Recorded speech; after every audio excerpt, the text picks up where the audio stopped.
तो नमस्कार जय जगन्नाथ सांग मैंने मो दीपक आप स्वागत करुच्ची आउ एक नुआ ब्लॉग। तो आशा करें आपण मैंने समस्ते भलरे थिबे। तो आज आम बुली बाहरी गुंडीचा घागी जोटा कि आपणकर केउझर जिलार घटगाँ मात्र 12 किलोमीटर डिस्टेंस रे अवस्थित। आदि आप केउझर मेन टाउन रु पाखापाखि 55 किलोमीटर अवस्थित आ भुवनेश्वर 181 किलोमीटर हम। तो गुंडीचा घागी आम आसी पहुँची गलु गुंडीचा घागी जी आसबार रास्ता केउझर बहुत बढ़िया आउ घटगाँ तारिणी भी बहुत बढ़िया पक्का रास्ता अच्छी आसबार कौन असुविधा हेनी। आसबार रास्तार दुई साइड्रे देखिए घंच जंगल भरपूर तो अच्छी। तो जदि आप प्रकृति प्रेमी और प्रकृति को भल पाती निहाती भाव आपको ये जगटा बहुत पसंद आसब। तो गुंडीचा घागी आसवाई एवं टूरिस्ट ये बहुत डेभलप होने देखिपारे कि प्राकृतिक सौंदर्य भरपूर गोटे जलप्रपात अच्छी जोटा कि सुउच्च और सुप्रशस्त जलप्रपात। तो आसुवे दी साइड्रे आपको किसी खाइबा जिनस भी मिल जाव। सांगने देखिपे आम बर्तमान आस गुंडीचा घाटी पहुँचू। देखो जगटा एमती नेचुरल ब्यूटी पूरा भरपूर होगी।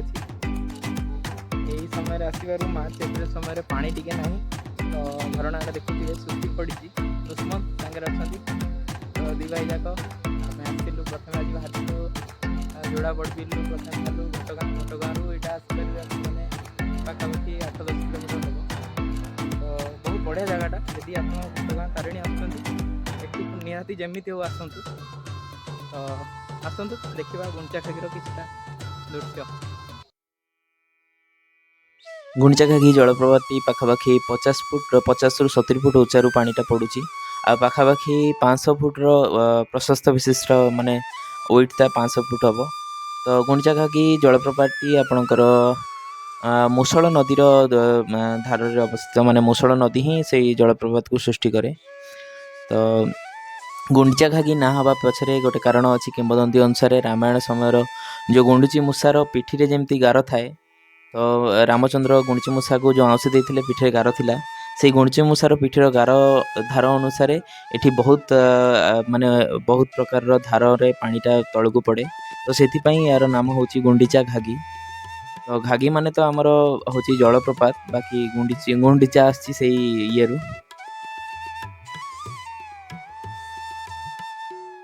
तो आम एप्रिल मसरे आसलु। तो देखिपे पूरा सुखिला है कि जलप्रपात रे पानी ही बहुत कम अच्छी नदीर जो मूषल नदीर पानी बहुत कम अच्छी।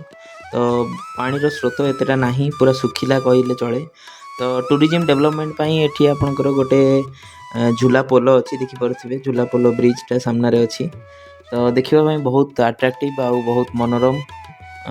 तो तापर पाखे गोटे आपणकर वाच टावर अच्छी जोठू कि आप चढ़ी गुंडीचा घागीर पूरा जलप्रपातटा को टिके उच्चारू पूरा भल भाव देखिपारे।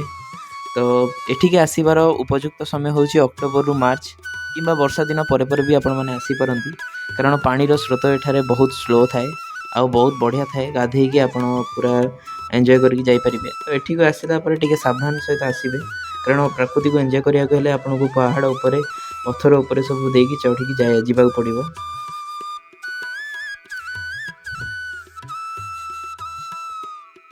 तो एठाकू जदि आपण मैंने आसुँच मो कहवा अनुसार तो शीत दिन ही आसतु। तो कारण शीत दिने बहुत सारा टूरिस्ट मानक भिड़ लगी थाए बहुत सारा दुकान बजार पड़ी थाए आ बहुत देखापी पानी भी बहुत प्रखर थाए। तो आसतु किसी दृश्य देखा गुंडीचा घागीर किंतु वर्षर सब समय आप आसीपारे एठिके आसापी कौन टिकेट लगी न थाए खाली पार्किंग फी लोकल मैंने नियंती 10 ରୁ 20 टंका नियंती। तो सेटा देकी आप आराम से आसिकी एठी एंजॉय करें। तो बाकी वर्षर सब समय ये आप आसीपारे आ प्रकृति को एंजॉय करें। बहुत सुनसान जगह बहुत बढ़िया जगह प्रकृति भरपूर होगी जगटा आसला समय ये आप देखिपारे कि प्राकृतिक जिनस सब देसी जिनस ये आपको मिल कि आप नहीं पारे घर को।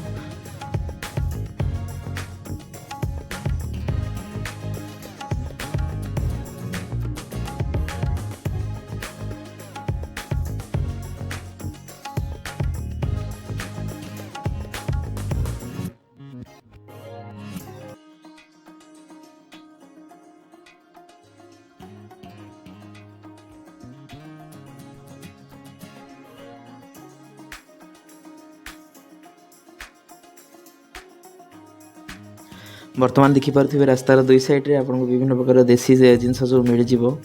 ଦେଖିପାରୁଥିବେ ଖେଳନା ଛୋଟ ପିଲାଙ୍କ ପାଇଁ, ଆଉ ପଣସ, ଆଉ ଆପଣଙ୍କ ଦେଖିଥିବେ ମହୁଲି, ଜାଇଫଳ, ଆଉ କଇଁଆ, ତେନ୍ତୁଳି ଯେଉଁଟାକୁ ଆମେ କହୁ, ଏଇ କାକୁଡ଼ି, ଆପଣଙ୍କର କଞ୍ଚା ହଳଦୀ, ଭଣ୍ଡା, କଲରା, ଦେଶୀ ଜିନିଷ, କେନ୍ଦୁ। ତ ଆମେ ଆଜି ଏଇଠୁ ଆସିକି କେନ୍ଦୁ ଦେଖିଲୁ। ତ କେନ୍ଦୁ ବହୁତ ଶସ୍ତା ଥିଲା, 30-40 ଟଙ୍କା କେଜି ଥିଲା। ତ ବହୁତ ମିଠା ବି ଥିଲା, ଚାଖିକି ଦେଖିଲୁ, ବହୁତ ବଢ଼ିଆ ଥିଲା। ତ ଆଉ ବାକି ଆପଣ ଆସନ୍ତୁ, ନେଇପାରିବେ। ଦେଶୀ ଜିନିଷ ସବୁ ବହୁତ ବଢ଼ିଆ ଇଏରେ ମିଳେ। ସବୁବେଳେ ଏଠି କିଛି ନା କିଛି ଦେଶୀ ଜିନିଷ ଆପଣଙ୍କୁ ମିଳିଯିବ। ବହୁତ ମିଠା ଥିଲା, କେନ୍ଦୁଟା ଭଲ ଥିଲା। ତ ବହୁତ ବଢ଼ିଆ ଜାଗା, ଆସନ୍ତୁ ଗୋଟେ ଥର ଏନ୍ଜୟ କରନ୍ତୁ ପ୍ରକୃତିର ଇଏରେ। ନିଜର ବିଜି ସିଡ୍ୟୁଲ୍ରୁ କିଛି ସମୟ ବାହାର କରି ନେଚର୍କୁ ଏନ୍ଜୟ କରନ୍ତୁ। ହଳଦୀ ବି ବହୁତ ଶସ୍ତା ଥିଲା, 40 ଟଙ୍କା କେଜି ଥିଲା। ତ ବହୁତ ଭଲ ଇଏ ଥିଲା, ଆଉ ଲୋକମାନେ ବି ବହୁତ ଭଲ, ଆଉ ଜାଗାଟା ବି ବହୁତ ଭଲ।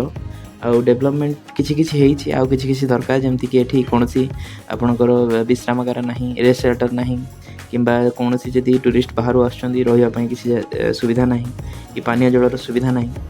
ତ ସେ କିଛି କିଛି ଅସୁବିଧା ଅଛି, ତ ଆପଣଙ୍କୁ ସେଇଟା ନିଜେ କ୍ୟାରି କରିକି ଆଣିବାକୁ ପଡ଼ିବ। ପାଣି ଏଠି ମିଳିଯିବ, ସବୁକିଛି ସୁବିଧା ମିଳିଯିବ ଦେଖିପାରୁଥିବେ। ଆଉ ଭିଡ଼ିଓଟି କେମିତି ଲାଗିଲା ମତାମତ ନିହାତି ଜଣାଇବେ। ଚ୍ୟାନେଲଟିକୁ